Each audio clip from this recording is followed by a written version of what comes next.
बिस्मिल्लाहिर्रहमानिर्रहीम। अस्सलातु वस्सलामु अलैका या सय्यदी या रसूलल्लाह। अस्सलातु वस्सलामु अलैका या सय्यदी या हबीबल्लाह। अस्सलातु वस्सलामु अलैका या सय्यदी या रहमतल लिल आलमीन व अला आलिका व अस्हाबिका या सय्यदी या खातमन नबिय्यीन। आज एक इंतहाई खूबसूरत मौज़ू सुखन पर आपके सामने गुफ्तगू करने जा रहा हूँ कि इंसान की ज़िंदगी का क्या मकसद है, इंसान की ज़िंदगी का क्या मकसद है, और फिर उस ज़िंदगी गुजारने के दौरान जब इंसान तालीम हासिल करता है उस इल्म हासिल करने का और उस तालीम हासिल करने का मकसद क्या है। इन दो मकासद पर गुफ्तगू करेंगे, लेकिन उससे कबल आप ये जो आगे जो नौजवान बैठे हैं, ये मैट्रिक के जो स्टूडेंट्स हैं, ये ज़रा अपना तारफ़ करवाएंगे खड़े होकर। आपने अपने वालिद साहब का नाम बताना है और बैठते जाना है, और साथ ये भी बताना है कि आप मुस्तकबिल में क्या बनना चाहते हैं। जी, शावेज़ मिर्ज़ा, क्या बनना चाहते हैं आप? आर्मी में जाना चाहते हैं, माशाल्लाह जी। जी आप? अरसलान ज़हीर। आप क्या बनना चाहते हैं? डॉक्टर बनना चाहते हैं। जी आप? काशान में। जी जी, आर्मी में जाना चाहते हैं, माशाल्लाह जी। आप बताएं जी, क्या बनना चाहते हैं? पुलिस ऑफिसर, माशाल्लाह। अच्छा, ये जिस तरह के हमने एक छोटा सा सर्वे किया कि 4 लोग हैं, कोई 2 का कहना था कि हम आर्मी में जाएंगे। वाकई आर्मी का जो डंडा है बड़ा पावरफुल है, बंदे का दिल भी चाहता है कि वहाँ पे जाएं। और बाकी एक ने डॉक्टर का कहा और एक कहते हैं मैं पुलिस ऑफिसर बनूंगा, बनना चाहिए। आप में से आप खड़े हो जाएं। आप, अच्छा आप भी खड़े हों, ये तीसरे नंबर पे इस लाइन में जो आप खड़े हो जाएं। जी जी, ब्लैक जैकेट। अच्छा, ये वाइट चादर में जो पीछे वो भाई खड़े, आप भी खड़े हो जाएं जी। अच्छा, उसके बाद यहाँ जो 5वें नंबर पे बैठे हैं आप खड़े हो जाएं, 6ठे नंबर पे भी खड़े हो जाएं, आप भी खड़े हो जाएं। अच्छा, अब आपने अपनी अक्ल और फहम के मुताबिक तमाम ये जो सुनने वाले बैठे हैं इन्हें ये बताना है कि मेरी तालीम कितनी है। जी, आपके नॉलेज के मुताबिक मैं कितना पढ़ा हूँ? जी, सेकेंड ईयर तक। जी आप? जी BA। जी आप? MA। आप? BA। पीछे भाई? BA। जी, सेकेंड ईयर। जी, सिट डाउन, बैठ जाए। बहुत शुक्रिया। आगाज़ कर रहा हूँ कि ज़िंदगी का मकसद, आपकी जो ज़िंदगी है वो मुख्तलिफ मराहिल से गुज़रती है। ठीक है, ज़िंदगी में आपको क्या चाहिए? हर इंसान की दौड़ लगी है रोटी, कपड़ा, मकान, सबको यही चाहिए। अच्छा लिबास हो, अच्छा मकान हो, बेहतरीन, और घर पे बैठे सुकून के साथ रोटी मिल जाए इज्जत के साथ, किसी से भीख ना मांगनी पड़े, किसी के आगे इल्तिजा ना करनी पड़े। ज़िंदगी का यही मकसद है। आप एग्री करते हैं? आपने यस नो कहना है, मुझे पता चले कि मैं जिंदा लोगों में गुफ्तगू कर रहा हूँ, यही मकसद है। अब अगर ये मकसद है ना, तो इस मकसद के लिए जो हमें रास्ता दिया गया है वो कौन सा है? इल्म। कि इल्म हासिल करो, तुम्हें ये तीनों चीजें बड़ी बासानी मिल जाएंगी। हालांकि ये बात गलत है, ये बात गलत है। आपको कोई ये कहे कि जाना आपने पेशावर है और आपको लाहौर की गाड़ी में बिठा दिया जाए तो आप पेशावर पहुंच जाएंगे? जवाब दीजिए। नहीं पहुंच सकता बंदा, क्योंकि उसे किराया भी पेशावर का दिया गया है और कहा गया है पेशावर जाओ, लेकिन गाड़ी लाहौर वाली में बिठा दिया गया है तो अब वो पेशावर नहीं पहुंच सकता। पहुंच सकता है? नहीं पहुंच सकता। इसी तरह जो तालीम है, इसका मकसद ये नहीं होता कि ये आपको ये चीजें दिलवाए। आज तक आपने किसी शख्स को देखा बजाय उस शख्स के कि जो ज़हनी तवाज़ुन खो बैठा हो, जिसका ज़हनी तवाज़ुन खराब हो? किसी को आपने कभी नंगा देखा कि इस तरह गलियों में घूम रहा हो? नहीं। मतलब ये कि अल्लाह करीम की ज़ात है, अगर इंसान को पैदा किया है तो वो उसे तन पर कपड़ा डालने के लिए इतनी उसे हिम्मत दे देता है कि वो कपड़ा पहन ले। अच्छा, कभी भूख की वजह से आपने सुना हो कि जी 5-7 बंदे भूख की वजह से वो मर गए? कभी नहीं कोई मरता, क्योंकि अल्लाह करीम राज़िक है, उसने उसे रिस्क देना है। मकान, कभी आपने देखा हो कि जी इसके बगैर अक्सर हम देखते रहते हैं कि फुटपाथ पर भी लोग सोए होते हैं, वो मुख्तलिफ वजूहात होती हैं, लेकिन अक्सरियत आप ये समझ लें कि 95% जो लोग हैं वो अपने मकानों में रहते हैं, अपने घर में रहते हैं। ये तीनों चीज़ें रब ने अपने इख्तियार में रखी हैं। इल्म का इसके साथ कोई तल्लक नहीं है, ये हर शख्स को मिलनी है। तो फिर पता चला कि इल्म का मकसद क्या है, इल्म हम क्यों हासिल करें। आप बैठे हैं, किताबें उठाई हैं, हर बंदे ने अपने हाथ में किताब उठाई है, इतने जनाब 10-10, 15-15 किलो के बस्ते उठा के आप स्कूल जाते हैं, तो उसका क्या मकसद है? हम फिर ऐਵੇਂ ही बस दौड़ लगा रहे हैं, इसका कोई मकसद भी नहीं है, तो फिर स्कूल जाने का क्या फ़ायदा? हाँ, वहाँ फ़ायदा है, वहाँ फ़ायदा एक चीज़ का है। जो तालीम है ना जी, ये 3 ऐसे मराहिल से इंसान को गुजारती है, और वो अगर इंसान के अंदर खूबियाँ मौजूद ना हो तो इंसान तालीम याफ्ता कहलाने के काबिल नहीं है। ये एक बड़े अच्छे मजहबी स्कॉलर भी हैं, मोटिवेशनल स्पीकर भी हैं, उनका जुमला है, सैयद कासिम अली शाह साहब फरमाया करते हैं कि education is equal to 3 C's, C और सी। ये जो तालीम है ना, ये इन चीज़ों के बराबर है, सी और सी। जो पहला सी है उसे क्रिएटिव कहते हैं, क्रिएटिव, तख्लीकी लोग। ये साउंड सिस्टम किसी ने बनाया, ये किसी ने तख्लीक किया है, ये क्रिएटिव में आता है। ये माइक किसी ने बनाया, वो क्रिएटिव में आता है। कैमरा बना, क्रिएटिव में आता है। ये पेन बनाया, ये क्रिएटिव में आता है। ये बुक बनाई, ये भी क्रिएटिव में आता है। किसी ने ये टेबल तैयार किया, डाइस तैयार किया, ये भी क्रिएटिव में आता है। पहली चीज है क्रिएटिव। दूसरी से वो कहते हैं कि मुराद है कॉन्फिडेंस। क्या मुराद है? कॉन्फिडेंस, खुद एतमादी, कि अगर आप खड़े होकर अपने दिल की बात भी किसी को नहीं बता सकते तो फिर आपका कॉन्फिडेंस लूज है। तीसरा सी है करैक्टर। अगर मरने के बाद 25 या 50 साल तक आपका नाम ना याद रखा जाए तो आप इस जुमरे में भी नहीं आते। ऐसा काम करके जाएं कि कम से कम आपके मरने के 25-30 साल बाद जब लोग आपका नाम लें तो आंखें अश्कबार हो जाएं कि हाँ, ये शख्स दुनिया में कोई काम करके गया है। होना चाहिए ना। वो ये फरमाते हैं कि जब ये तीनों क्वालिटियां इंसान के अंदर मौजूद नहीं है तो वह अपने साथ तालीम याफ्ता लफ्ज नहीं लगा सकता, वो सिर्फ सनद याफ्ता लगा सकता है कि मैंने सनद हासिल की है, तालीम नहीं।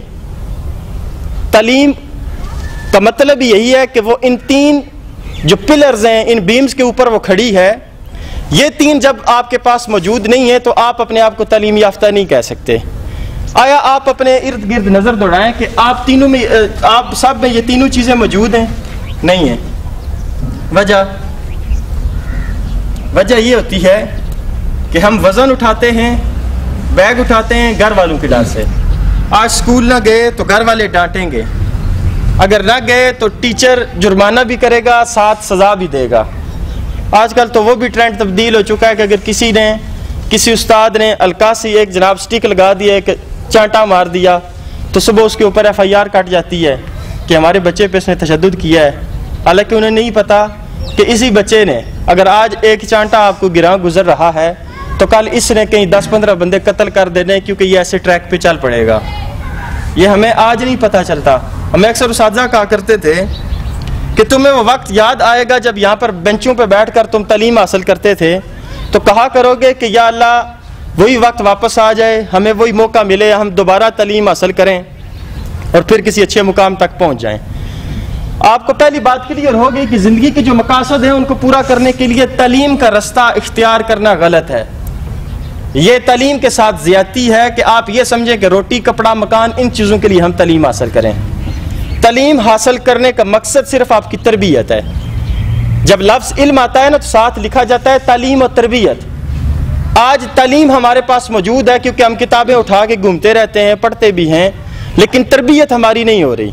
जब तरबियत होगी तो हमारे पास सबसे पहले जो चीज़ आएगी वो कॉन्फिडेंस होगा, जो खुद एतमादी है। और ख़ुद एतमादी जो है वो इस्लाम से बढ़कर इंसान को कोई नहीं देता। आप इससे एग्री करते हैं? खुद एतमादी इस्लाम से बढ़कर, और किसी भी फ़िक़ा में चले जाएं, किसी भी मज़हब में चले जाएं, इस्लाम से बढ़कर खुद एतमादी आपको कोई इदारा नहीं दे सकता। मैं आपको इस इदारे से भी इसे तशबीह दूंगा, इसे मज़हब से भी तशबीह दूंगा, इसे पूरी ज़िंदगी के हिसार से भी मैं तशबीह दूंगा कि हमारी पूरी ज़िंदगी का जो महवर है वो हमारा दीन होता है। और हमारा दीन सबसे ज़्यादा इंसान को कॉन्फिडेंस भी देता है, इंसान को क्रिएटिव भी बनाता है, और फिर इंसान के करैक्टर को भी सबके सामने पेश करता है। यहाँ पर एक और ख़ूबसूरत जुमला जो कि मैं आपकी खिदमत में पेश करना चाहता हूँ। करैक्टर के हवाले से अगर बात करें तो इकबाल लिखते हैं कि एक ही सफ़ में खड़े हो गए महमूद व अयाज, ना कोई बंदा रहा ना कोई बंदा नवाज। महमूद जो लफ्ज़ इस्तेमाल किया गया, जो नाम इस्तेमाल किया गया, ये सुल्तान महमूद गज़नवी की तरफ इशारा करता है, और अयाज उनका खादम था। और जब वक्त नमाज होता है तो बादशाह भी और फ़कीर भी एक ही सफ़ में खड़े हो जाते हैं। पता ये चला इस्लाम बराबरी का मज़हब है, मुसावात का मज़हब है, मियाना रवी का मज़हब है। यानी ये ऊंचे नीचे का, काले गोरे का, ज़ात पात का फ़र्क मिटा देता है। इस्लाम क्या करता है? ये सारे फ़र्क मिटा देता है। और सबसे ज़्यादा अगर इंसान को करैक्टरफुल बनाता है तो वो हमारा मज़हब इस्लाम बनाता है।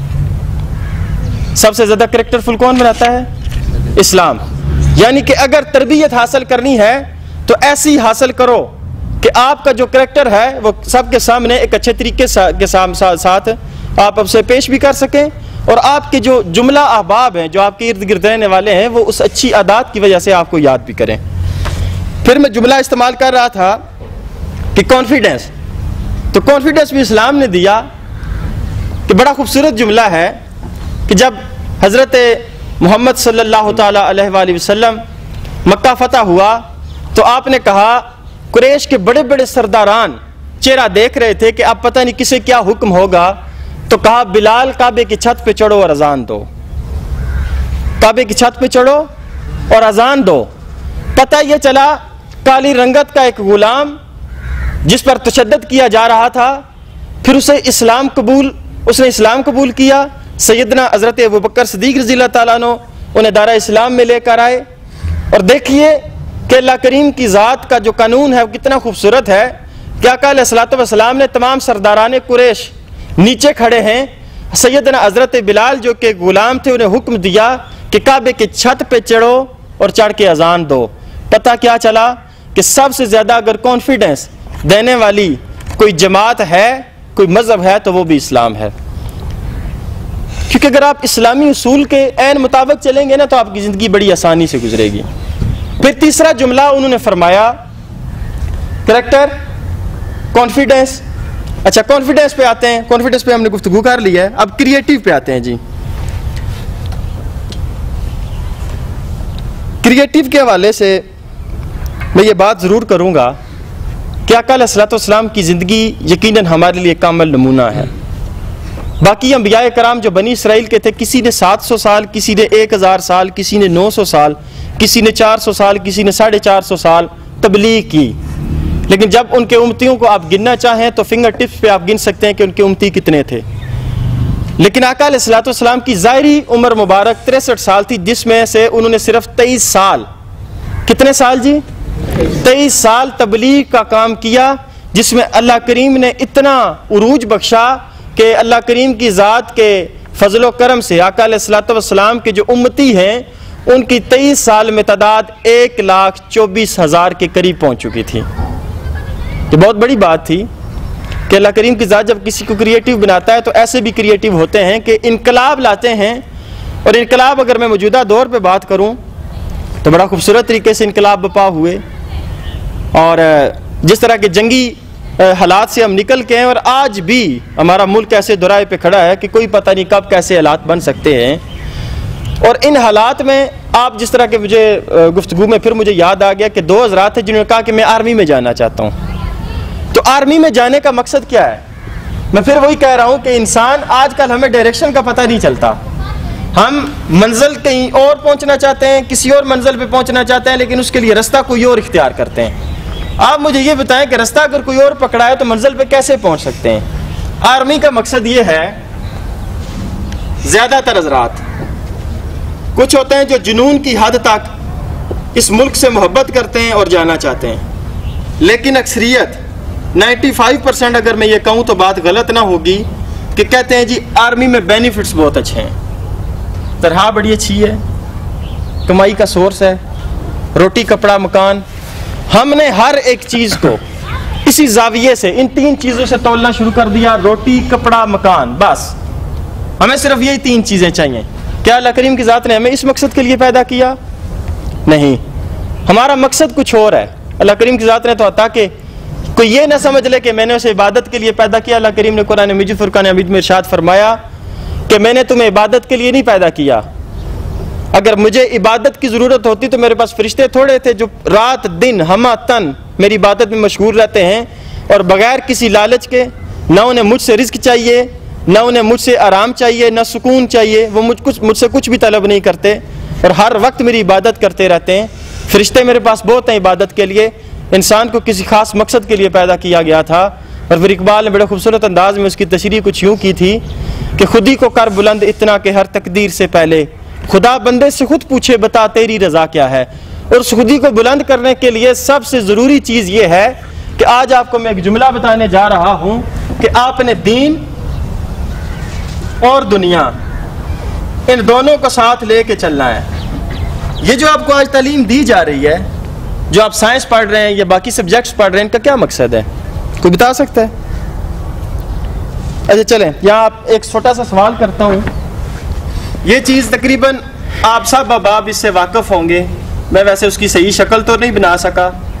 इसे कहते हैं जी मेमोरी कार्ड। क्या कहते हैं जी? Memory card. कितने बंदे जो इससे वाकिफ़ है जी हाथ खड़ा करें, जो वाकिफ़ है कि मेमोरी कार्ड है ये? हाथ खड़ा करें ना, जो मेमोरी कार्ड के बारे में जानते हैं। अच्छा, इनमें से ज्यादा बाप जो मोबाइल इस्तेमाल करते हैं वो हाथ खड़ा करें, जिनके पास मोबाइल हैं घर में। यहाँ नहीं, ये नहीं कि मैं आपके बैग खुलवाऊंगा। हाथ खड़ा करें। आप भी कर लें, मेरे ख्याल मोबाइल है आपके पास। नहीं है? आपसे मुखातब, पीछे ना देखें जी। हाथ नीचे करें। मेमोरी कार्ड का क्या मकसद है मोबाइल में डालने का? जी, डेटा कॉपी करने के लिए, स्पेस ज़्यादा करने के लिए। जी, डेटा कॉपी करने के लिए, डाटा के लिए। जी, स्पेस लाने के लिए। जी, स्पेस ज़्यादा करने के लिए, स्पेस। जी, डेटा स्टोर करने के लिए। जी, आप मेमोरी सेव करने के लिए। जी, आप एक्स्ट्रा स्टोरेज के लिए। जी, स्पेस के लिए। ठीक है जी, आप डेटा सेव कर डाटा। अच्छा, ज़्यादातर हज़रात का ये कहना है कि मोबाइल की जो मेमोरी स्पेस है उसे बढ़ाने के लिए हम मेमोरी कार्ड का यूज़ करते हैं ताकि ज़्यादा चीज़ें हम उसमें स्टोर कर सकें। लेकिन हालांकि अगर तहकीक के मुताबिक देखा जाए तो इसका ये मकसद हरगिज़ नहीं है। इसका मकसद ये होता है कि आपके मोबाइल का सॉफ्टवेयर कभी भी मसला कर सकता है।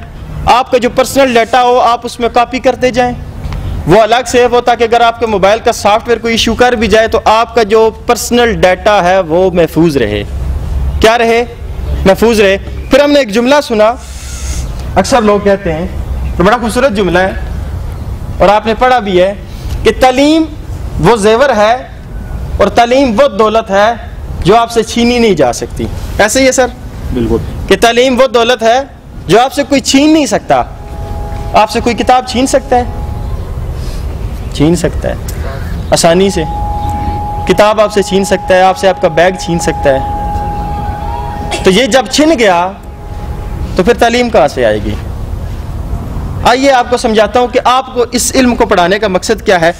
मैं अगर कोई तजर्बा करना चाहता हूँ, मैं अगर साइंसी कोई मैं इंजीनियर बन गया हूँ और मुझे ज़रूरत है कि अब आगे मैंने इस तरह के ये काम करना है, बिलफर्ज मैं मैकेनिकल इंजीनियर हूँ और पाइप है उन दोनों के मैंने जॉइंट डालना है, जोड़ डालने के लिए, तो मैं किताब उठा के पढ़ लूँगा, देखूँगा कि हाँ किताब में ऐसे ऐसे ये तरीका लिखा है, ठीक है उस तरह करवा दो। इंजीनियर भी तो यही कुछ करता है। तो मैं किताब उठा के ये काम कर सकता हूँ, लेकिन मुझे समझाने का क्या मकसद, जुबानी याद करवाने का, फिर इतने रट्टा लगवाने का, फिर उसके एग्जाम लेने का क्या मकसद है? मकसद सिर्फ यही है कि आपके दिमाग में ये अल्लाह का कानून है, और फिर इस कानून को आपकी साइंस भी मानती है, इस कानून को पूरी कायनात मानती है कि जिस तरह का क्रिएटिव रब्बे करीम है और उसने जो इंसान का दिमाग बनाया है, जिसे मेमोरी कार्ड कहते हैं, वो इतनी महफूज चीज़ है कि उसके अलावा और हर डिवाइस, हर एसेसरीज, किसी किस्म की कोई चीज़ भी आपको धोखा दे सकती है, लेकिन इंसानी दिमाग कभी धोखा नहीं देगा। इसलिए तमाम तर मेमोरी आपके दिमाग के अंदर स्टोर की जाती है कि कल हुआ ऐसा, ये मामला हो चुका है कि काफ़ी सारी कौमें जो बड़ी तरक्की याफ्ता थी, उन पे बम गिराए गए, उन्हें तहस नहस कर दिया गया, उनकी लाइब्रेरीज को जला दिया गया, उनके पास कुछ न बचा, उनकी मईशत को तबाह कर दिया गया, लेकिन वो कौमें फिर अपने पाँव पर खड़ी हुई। उसकी सिर्फ वजह यह थी कि उनके दिमाग सलामत थे और उन्होंने अच्छे वक्त में कभी तालीम हासिल की थी। तालीम इसलिए ज़रूरी है कि मुस्तकबिल में जो आपकी आने वाली नस्लें हैं वो किताबों की तरफ ना देखें, अपनी मिल्लत पे कयास अक़वाम मगरब से ना कर, ख़ास है तरकीब में कौम रसूल हाशमी, जो आका अलैहिस्सलाम की सुन्नत पर मुकम्मल अमल करने वाले लोग हैं। वो आज भी इस हक में हैं कि दुनिया और दीन दोनों की तालीम दी जाए। अगर मैं कहूँ कि सिर्फ दीन की तालीम दी जाए तो ये बात गलत है, क्योंकि अक्सर हमें अहले मिंबर बैठ के यही बात बताते हैं कि बच्चों को स्कूल नहीं भेजना चाहिए, वहाँ का माहौल ऐसा होता है, ऐसा होता है, ऐसा होता है, मुख्तलिफ गुफ्तगू करते हैं। मैं ये कहता हूँ कि अगर आपने यही मिशन लेके चलना है कि स्कूल की तालीम नहीं होनी चाहिए, तो इसके बजाय आप ये करें कि स्कूल के अंदर जो नाज़ेबा हरकत की जाती हैं उन पर रोकथाम के लिए आप कोई तंजीम बना लें कि हम स्कूल में डांसिंग कंपटीशन नहीं होने देंगे, हम स्कूल में गैर मजहबी किसी किस्म की कोई रवायत कायम नहीं होने देंगे, तो फिर ये बात सेंसेबल भी है और मानी भी जाएगी। अगर ये कहा जाए कि तालीम को ख़त्म कर दिया जाए, इस हक़ में मैं खुद भी नहीं हूँ। तालीम बहुत ज़रूरी है। आज अगर हम मिसाइल टेक्नोलॉजी में पूरी दुनिया से आगे निकल गए तो उसकी वजह सिर्फ ये दीनी तालीम थी। अगर हम हासिल ना करते तो आज भी हम इसी तरह ये डंडे तोड़ के, तीर ले के तो जंग के लिए निकलते, और तोप का मुकाबला तीर से नहीं किया जा सकता, ये हमें भी पता है। अगर किसी दीवाने से भी पूछोगे ना कि एटम बम का मुकाबला किससे करोगे, तो उसने कहा एटम बम भी होना चाहिए, तीर से कभी नहीं किया जा सकता। तो उसके लिए हमें मिसाइल्स की ज़रूरत थी, हमें जहाज़ों की ज़रूरत थी, हमारे इंजीनियर्स इन स्कूलों से निकले हैं। लेकिन अफसोस की बात यह है कि हमने इल्म का मकसद, जो असल उसका इल्म हासिल करने का जो मकसद था, उसे हम भूल चुके हैं। मैं बारहा अपने पूरी गुफ्तगू में आपको दो ही चीज़ें समझाना चाहता हूँ, एक आपकी ज़िंदगी का मकसद और एक तालीम का मकसद। अच्छा, मैंने एक सवाल किया था और आप साहब ने जवाब दिया। किसी ने कहा कि मेरी एजुकेशन FA, किसी ने कहा BA, किसी ने कहा MA। उस्ताद मेरे मौजूद हैं, मेरे बड़ी खुशकिस्मती है ये मेरे लिए कि मैं मोटिवेशनल स्पीकिंग कर रहा हूँ और उस मौका पर मेरे उस्ताद मोहतरम मेरे साथ मौजूद हैं। मैट्रिक में मैं भी इन्हीं के पास पढ़ा, इन्हीं से मैंने तालीम हासिल की और ये मेरे बारे में बड़ा खूब जानते हैं। मैंने सिर्फ मैट्रिक की और उसके बाद तालीम हासिल नहीं की, स्कूल नहीं गया, लेकिन किताबों का साथ नहीं छोड़ा। आज अल्लाह का बड़ा करम है कि ग्रेजुएट भी मेरे साथ इधर खड़े होके शायद कोई बोल सके, लेकिन मुझे लगता नहीं मैं यहाँ कैसे पहुँचा। 9th में मैं फेल हुआ, मेरी 5 सप्लियाँ थी, 5, सिर्फ 2 सब्जेक्ट में पास हुआ। 9th में मैंने 2 साल लगाए, 5वीं में भी मैंने 2 साल लगाए। मैट्रिक में मैंने 1050 नंबरों में 542 नंबर हासिल किए और C ग्रेड से बड़ी मुश्किल के साथ मैंने मैट्रिक का इम्तिहान पास किया। मैं ट्यूशन भी पढ़ता था, स्कूल भी जाता था, लेकिन इतना कुछ होने के बावजूद आज मैं इस मुकाम तक कैसे।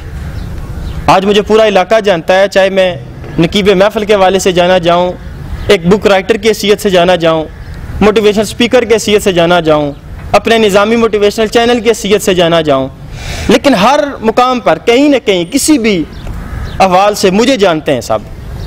उसकी वजह क्या, इतनी इज़्ज़त क्यों मिली, इतनी जान पहचान क्यों बनी। आज मेरे उस्ताद मोहतरम है, जब इनसे मैंने सिर्फ एक मैसेज किया आपकी एकेडमी में आना चाहता हूँ, तो इन्होंने अपने सारे दरवाजे खोल दिए और कहा कि आप आएँ, हम आपका इस्तकबाल करेंगे, इंशाल्लाह मोहब्बत मिलेगी, आप आएँ, जो आप कहना चाहते हैं कहें। इन्होंने एक दफ़ा भी ये नहीं सोचा कि यार बंदा टोटल मैट्रिक पढ़ा, यहाँ किसने क्या करना है। इन्हें भी मुझ पर एक यकीन था। वो यकीन कैसे बना, आइए आपको एक छोटी सी दास्तान सुनाता हूँ और अपनी गुफ्तगू को इख्तिताम की तरफ लेके जाता हूँ। फिर आखिर में एक दो सवाल करूँगा कि आपको बात समझ आई या नहीं। स्कूल दौर था, मैं 10वीं का स्टूडेंट था। उस वक्त जो स्कूल के मुलाजमीन होते हैं ना, उन्होंने कोई हड़ताल शुरू कर दी कि हम टीचर्स के लिए चाय नहीं बनाएंगे। क्या नहीं करेंगे जी, हम चाय नहीं बनाएंगे। सजार साहब थे, रिजवान साहब हैं, ये रात आप इनको जानते हैं तकरीबन, इब्रार साहब, ये सब अब आप इकट्ठे हुए तो इन्होंने एक मशवरा किया कि इस तरह करते हैं, कोई एक स्टूडेंट ले लेते हैं जो ना दोपहर के वक्त तफरी के वक्त हमारे लिए चाय बना दिया करे। क्या बना दिया करे? चाय। वो 10वीं क्लास में आए और आके कहते हैं जी कि आप में कोई ऐसा लड़का है जो चाय बना सकता हो। सबसे पहले मेरा हाथ खड़ा हुआ, मुझे कहते हैं इधर आए, चाय बनाए हमारे लिए। मैंने बना दी। तो कहते हैं अब इस तरह ना हर रोज़ तुम ही बनाया करो। मैंने कहा जी ठीक है। 2 साल तक, क्योंकि 10वीं की क्लास शुरू हुई थी, बड़े खुशी खुशी में 10वीं क्लास में बैठा हुआ था। महीने के बाद रिज़ल्ट आया और मुझे इज़्ज़त और एहतराम से दोबारा 9th C में बिठा दिया गया कि आप वापस चले जाएं, आप फेल हो चुके हैं। मैंने कहा चले जी, ये भी अल्लाह का शुक्र है, ये भी सादत किसी किसी को मिलती है। फिर मैं वापस चला गया। 2 साल बढ़ गए तालीम के। फिर मैंने 9th और 10th 2 साल उस्तादों के लिए चाय बनाई। जहाँ बाकी मेरे साथी तफरी के वक्त कोई क्रिकेट खेल रहा था, कोई फुटबॉल खेल रहा था, कोई खुश गप्पियों में मसरूफ़ था, मैं उस्तादों के लिए चाय बनाता था। फिर उनके जूठे बर्तन धोता था, फिर धोकर उन्हें खुश्क करके दोबारा अपनी क्लास में जाके बैठता था।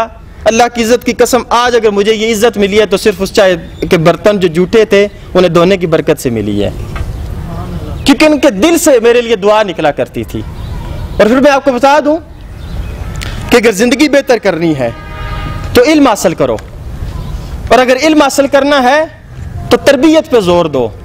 अगर तुम्हारी तरबियत बेहतर होगी तो तुम्हारे अखलाकियात बेहतर होंगे। अगर तुम्हारे अखलाक बेहतर हो जाएंगे, अल्लाह की इज़्ज़त की कसम, 1000 लोग जब तुम घर से निकलोगे, 1000 लोग तुम्हारे पीछे हाथ उठा के तुम्हारे लिए दुआएं करेंगे, और दुनिया और आखिरत की जो कामयाबी है वो तुम्हारा मुकद्दर हो जाएगी। ये बहुत एक चैन है, ये पूरी जिंदगी, इल्म, तरबियत, इखलाकियात, इन 4 चीज़ों पे डटे रहो, कभी भी आप लोग नाकाम नहीं हो सकते। आप ज़रा खड़े हो, क्योंकि मुझे बारहा ये लग रहा है कि आप काफ़ी इस चीज़ में दिलचस्पी भी लेते हैं और गुफ्तगू भी सब ने बड़े अच्छे तरीके से सुनी। आप सिर्फ इतना बताइए कि इसमें अगर कोई ऐसी बात जो आपको समझ ना आई हो, जो मैंने ज़िंदगी का मकसद बताया, तालीम का मकसद बताया, जो मैंने वे बताएं, उसके बारे में किसी जगह पे कोई सवाल या मेरी ज़ात के हवाले से कोई सवाल हो तो आप कर सकते हैं। नहीं है जी? कोई हो? कॉन्फिडेंस आपने लूज़ नहीं करना। मैं यहाँ आया हूँ आपका कॉन्फिडेंस बढ़ाने के लिए। अगर यहाँ पर भी आप मुझसे सवाल नहीं करेंगे, मुझे सवाल करेंगे, मुझे खुशी होगी। मैं कहूँगा कि आप में सबसे ज़्यादा कॉन्फिडेंट बंदा वही होगा जो मुझसे यहाँ मजमे में खड़ा होकर सवाल करेगा कि हाँ, इस बात की मुझे समझ नहीं है, मुझे दोबारा समझाया जाए। आप तशरीफ रखें जी। कोई बच्चा भी खड़ा हो जाए और सवाल करे। ये देखें, इस पूरे सिलसिले का मकसद ये था कि आप लोग भी इसी मुकाम पे आएँ। कल मैं ये नहीं कहता मैट्रिक करके आएँ, अल्लाह करे आप ग्रेजुएट बने, आप मास्टर्स करें, फिर यहाँ आएँ, क्योंकि अब ये बहुत सारी चीज़ें आड़े आती हैं। आज मैं किसी अच्छे चैनल पे होता, लेकिन जब किसी चैनल पे कॉल करता हूँ तो वो कहते हैं आपने ग्रेजुएट किया है? नहीं जी, मैट्रिक है। अच्छा, आप फिर घर ही रहें। फिर हम निज़ामी मोटिवेशनल पे जो है ना ज़ुबान चलाते रहते हैं। आप इस मुकाम पर पहुँचे, लेकिन पहले अपनी तालीम को मुकम्मल करें, ये बहुत ज़रूरी चीज़ है। जी कोई सवाल किसी के जहन में? सर आप कुछ कहना चाहेंगे? थैंक यू जी। आए डाइस पे।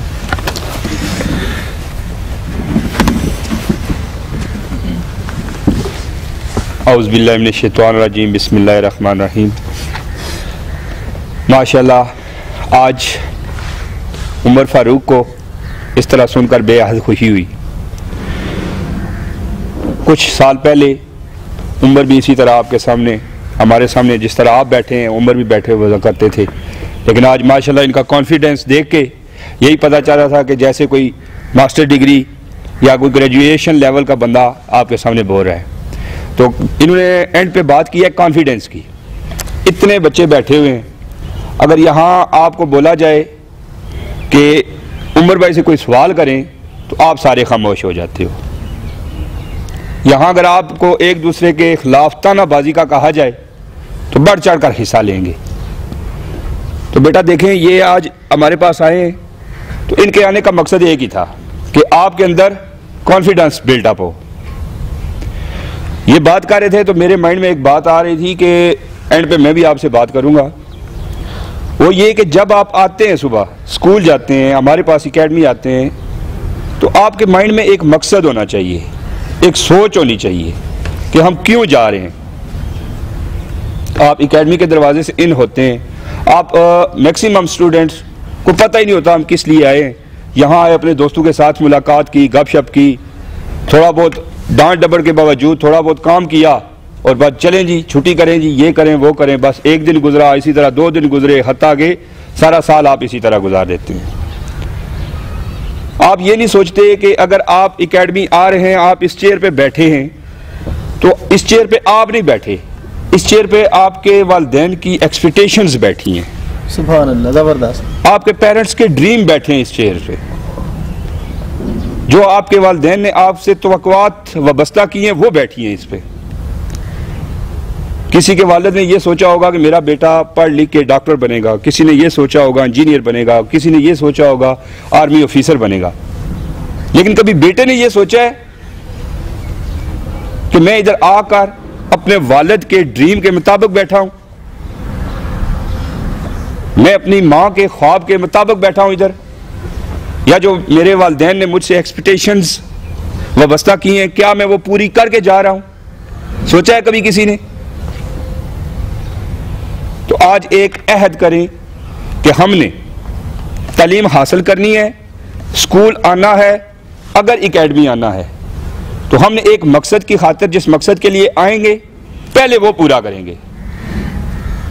उसके अलावा इसके बाद एक्स्ट्रा एक्टिविटीज वो करेंगे।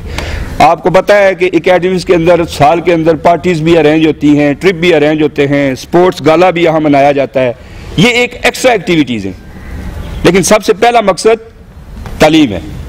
उमर भाई भी बता रहे थे कि तरबियत तब होगी जब आपके पास तालीम होगी। आप यहाँ से निकलते हैं बाहर, ये सामने चौक से गुजरते हैं, पता चले कि कोई बच्चा तालीम हासिल करके आया है, किसी बच्चे की तरबियत हुई है, लेकिन आप यहां से निकलते हैं तभी पता चलता है कि माशाल्लाह अपने अंदर एक चेंज लेके आए। और सबसे पहले स्कूल आते हैं या एकेडमी आते हैं तो ये सोचा करें कि आपके वालिदैन ने आपके साथ बहुत से ख्वाब वाबस्ता हैं। तो आपकी अगर इन चीज़ों को आप वो टाइम वेस्ट करेंगे या दोस्तों के साथ गपशप लगा के एंजॉय करके चले जाएंगे तो सिर्फ आप अपना ही नहीं नुकसान कर रहे बल्कि अपने वालिदैन के ख्वाब भी तोड़ रहे हैं। तो कोशिश करें कि जब भी आप स्कूल जाएं, एकेडमी जाएं, सबसे पहले अपने मकसद आपके माइंड में और उस मकसद के मुताबिक आप तालीम हासिल करें, एक जोश के साथ, एक जज्बे के साथ कि हमने हमारे साथ जो हमारे वालिदैन के ड्रीम्स वाबस्ता हैं हम उनको पूरा करेंगे। ठीक है। अब अगर किसी का उमर भाई से कोई सवाल है तो करें, कोई भी किसी किस्म का भी कोई क्वेश्चन, किसी टॉपिक पे भी आप सवाल कर सकते हैं। सवाल करना आपका हक है। देखिए, मैं यहाँ पर ये जरूर बात करूंगा कि अगर आज हम तक दीन पहुंचाए ना तो सवालात की वजह से। आका अलैहिस्सलाम एक छुपा हुआ खजाना थे जो कि सहाबाए कराम ने बारहा उनसे सवालात करके बहुत सारी चीजें हम तक पहुंचाई और रिवायत की।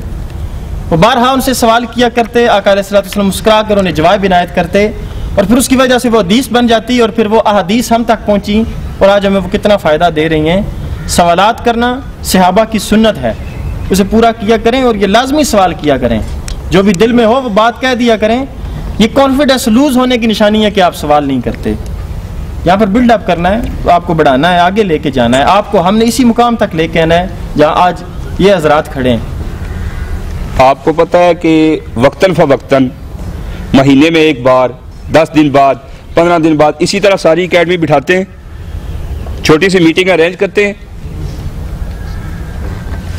उसका मकसद क्या होता है?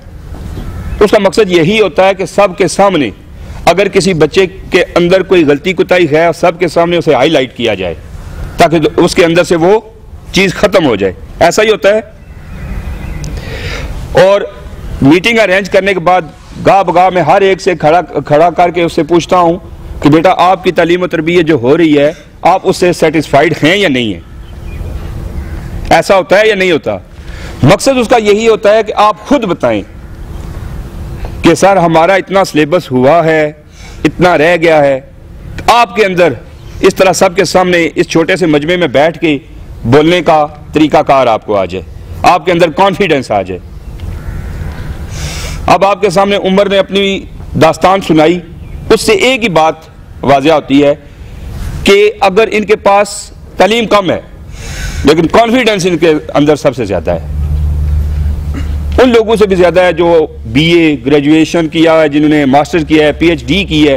हो सकता है उनमें इतना कॉन्फिडेंस नहीं है जितना उमर में है। और उसी कॉन्फिडेंस की वजह से अक्सर आपने देखा होगा मिलाद के स्टेज पे भी इन्होंने काफ़ी ज़्यादा अपना लोहा मनवाया। और भी हर तरह के इस तरह के इवेंट्स में, जैसे कि इनके चैनल में देखा जाए, काफ़ी तालीम याफ्ता लोगों से ये ऐसे क्वेश्चन कर रहे होते हैं कि सुनने में पता चलता है कि जैसे वो जो सामने इनका मेहमान बैठा हुआ है वो इनके सामने बेबस है। तो रीज़न क्या है कि सिर्फ और सिर्फ इनके अंदर क्या है? कॉन्फिडेंस है। तो अपने अंदर बेटा कॉन्फिडेंस पैदा करें, अपने अंदर इतनी काबिलियत पैदा करें कि कम से कम 4 बंदों के सामने अगर आपको बोलना पड़ जाए तो आप एक अच्छे तरीके से बोल सकें, सवाल कर सकें, क्वेश्चन रेज कर सकें, अपने दिल की बात कर सकें। एकेडमी के अंदर मैंने भी ऐसा माहौल दिया है कि डायरेक्टली कोई बच्चा मुझसे अगर बात करता है तो वो अपनी प्रॉब्लम जो उसके अंदर है वो डायरेक्टली मुझसे करे। मार पीट के हवाले से अगर देखा जाए तो शायद मैं साबका स्टूडेंट्स, ये उम्र भी बैठा हुआ है, मार पिटाई के लिहाज से भी अच्छा खासा वो करता हूँ मैं, लेकिन फिर भी बच्चों को एक ऐसा माहौल देता हूँ कि वो डायरेक्टली अगर कोई प्रॉब्लम है उनको स्टडी में तो वो डायरेक्टली मुझसे बात कर लिया करें। तो इसलिए सिर्फ और सिर्फ ये माहौल देने का मकसद यही है कि आपके अंदर कॉन्फिडेंस आए। जैसे ये हमारे एकेडमी का एक स्टूडेंट है वो जैन, माशाल्लाह इसके अंदर कॉन्फिडेंस है। अभी देखें ये कैसे क्वेश्चन रेज करते हैं। खड़े हो जाए जी जैन, किसी भी किस्म का कोई क्वेश्चन जो उम्र से पूछना चाहते हैं आप। अभी इन्होंने एग्जांपल दिया मेमोरी कार्ड जी, तो मैं ये कहना चाहता हूँ कि क्या हम शेयर कर सकते हैं दूसरों के साथ? अगर किसी ने किताब छीनी है जी तो डेटा जो हमारे दिमाग में है जी वो हम दूसरे को नहीं बता सकते, जैसे डॉक्टर अब्दुल खान ने किया था।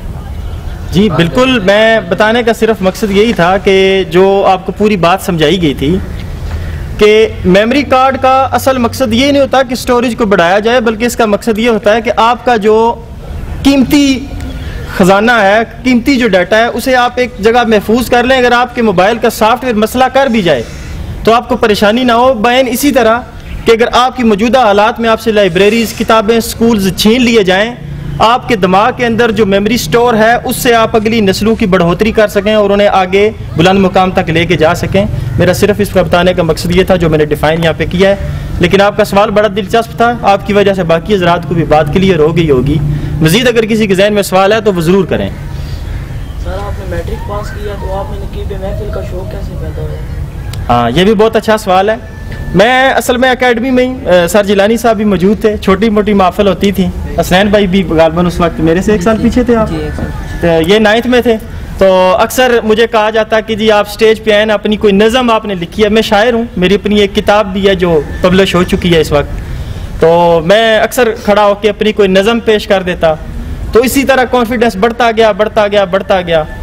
अच्छा, मज़ीद जो बूस्ट अप हुआ ना कॉन्फिडेंस, उसकी आपको एक छोटी सी मैं स्टोरी सुनाता हूँ कि उस वक्त राजा सफदर साहब जी हमारे प्रिंसिपल थे स्कूल में, तो पता है आपको बड़े माशाल्लाह अच्छी शख्सियत थे। तो उन्होंने एक दिन सबके सामने सवाल कर दिया कि हर रोज़ एक दुआ पढ़ते हो जिसे कहते हो लब पे आती है दुआ बन के तमन्ना मेरी। इसका तर्जमा भी किसी को आता है? कोई बता सकता है? स्टूडेंट्स में 600-700 स्टूडेंट्स मुगल स्कूल के खड़े थे, सिर्फ 2 हाथ उठे। एक मेरा था, एक हाफिज अरून साहब हैं, वो हरक्का के रहने वाले हैं, लेकिन यहाँ पर आके अपने एक रिश्तेदार उनके घर रह रहे थे और यहीं पर मुगल स्कूल में तालीम हासिल कर रहे थे। दोनों ने, हम दो लड़के थे सिर्फ, दोनों ने हाथ खड़े किए, एक 10th A का था, एक 10th B का था। तो जो ही राजा साहब ने फरमाया कि अब ना इन दोनों में से एक बंदा स्टेज पे आ जाए, तो हाफिज अरून साहब नीचे बैठ के ना तो मुझे कहते हैं जा तू, अब मैं नहीं ऊपर जाऊंगा। तो मैं फिर जाहिर बात है, अभी एक तो बैठ गया, उसने तो कहा मैं नहीं जाता, तो मुझे जाना था। अच्छा, मैं स्टेज पे गया, मैंने अपना लंबा सा सांस भरा, मैंने कहा कि नहीं अब बस जवाब दे दूंगा। मैंने वहाँ तर्जमा पेश किया, मैंने कहा जी सबसे पहली तो बात है, हम पढ़ते हैं लब पे आती है दुआ, ये लब पे आती नहीं होता, ये लब पे आती है दुआ बन के तमन्ना मेरी, यानी कि उसका मैंने फिर तर्जमा भी पेश किया। और तर्जमा पेश करने के बाद मुझे बड़ी दाद भी मिली, मेरे लिए क्लैप भी किया गया, वो मेरा कॉन्फिडेंस बूस्ट अप हुआ। उसके बाद तकरीरी कंपटीशन था, मैंने उसमें हिस्सा ले लिया। तो इसी तरह बस सिलसिला चलता रहा। आखिरकार फिर थोड़ा सा अल्लाह करीम का फजल हुआ कि उसने मुझे दीन की राह दिखाई। कहा अगर तुम्हारे पास जुबान है तो जुबान दीन के लिए इस्तेमाल करो और लोगों को दीन की तरफ लाओ। आज जो मेरा अपना चैनल बना है निज़ामी मोटिवेशनल चैनल, उस पर मैं सिर्फ एक ही काम कर रहा हूँ। हजरत साहब इस बारे में बखूबी जानते हैं, हसनैन भाई जानते हैं। मैं सिर्फ वहाँ अगर बात करता हूँ तो दीन की करता हूँ। मैंने आज तक कोई सियासी प्रोग्राम नहीं किया कि सियासतदानों को बिठाऊँ, हालांकि उसमें मुझे सब्सक्राइबर भी ज़्यादा मिल रहे हैं, व्यूज़ भी ज़्यादा मिल रहे हैं कि ये PTI के हैं, ये नून के, दोनों को बिठाओ, आपस में लड़ाओ और बाद में ये टैग लगा के तो अपलोड कर दो कि देखिए आज ये कैसे लड़े हैं। तो आप सब अब आपने उसे देखना है कि पता चले जलानी साहब और हुसैन साहब कैसे लड़ रहे हैं। तो इस तरह का मैंने काम नहीं किया, मैं सिर्फ दीन से वाबस्ता हूँ, दीन का ही काम कर रहा हूँ। लेकिन आपके पास आने का सिर्फ मकसद यही था कि आप लोगों को थोड़ा गाइड किया जाए। जी कोई और सवाल है किसी का?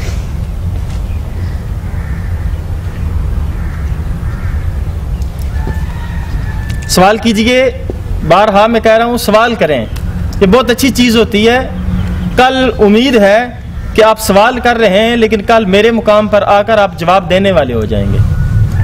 आप कोशिश करें, कोई भी जहन में है इसी गुफ्तगू के रिलेटेड हो, कोई इसके अलावा हो। कैमरा जरा घुमाएं जी इनकी तरफ ताकि शायद कैमरे को देख के कुछ सीधा हो जाए।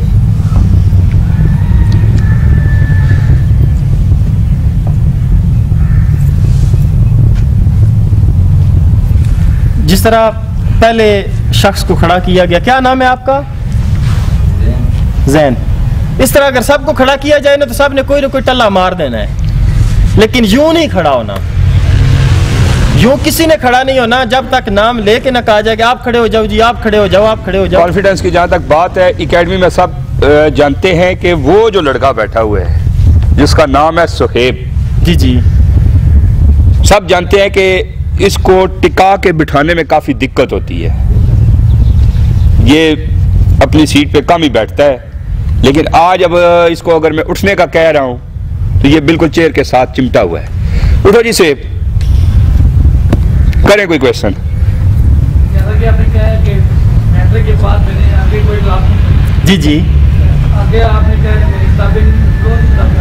हाँ जी, ये देखें अब जानबूझ के खड़ा करके इनसे क्वेश्चन करवाए जाए तो फिर इनके माइंड में क्वेश्चन आ जाए। पर जो सवाल किया है वो बड़ा दिलचस्प है, क्वेश्चन बड़ा दिलचस्प किया है इसने, वाकई बड़ा दिलचस्प। मैं कहता हूँ जी कि इनके लिए क्लैपिंग करें जी।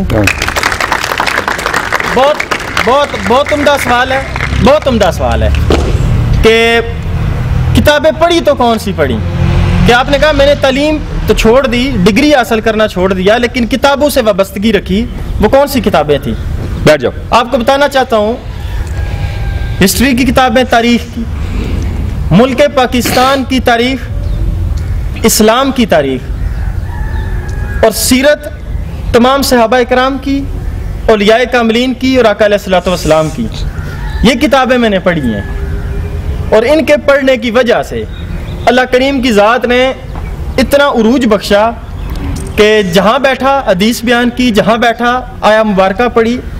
और सबसे ज़्यादा अगर मुझे किसी किताब ने फ़ायदा दिया है तो वो कुरान मजीद फुरकान हमीद था कि जिसकी तिलावत मैंने की तो तर्जमे के साथ की और मफ़हूम पढ़ के की।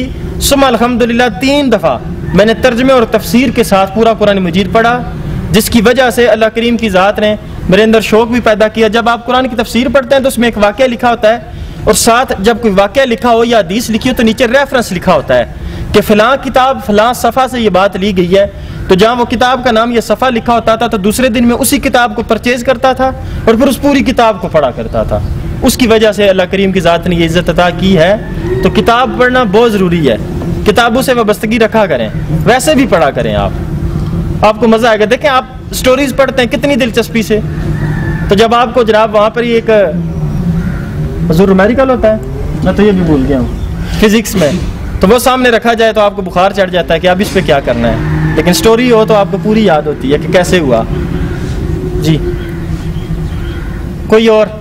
अब जिलानी साहब किसी को नहीं कहेंगे, मैं एक दो दफा पुकारूंगा, उसके बाद हम वाइंड अप करते हैं। जी कोई है?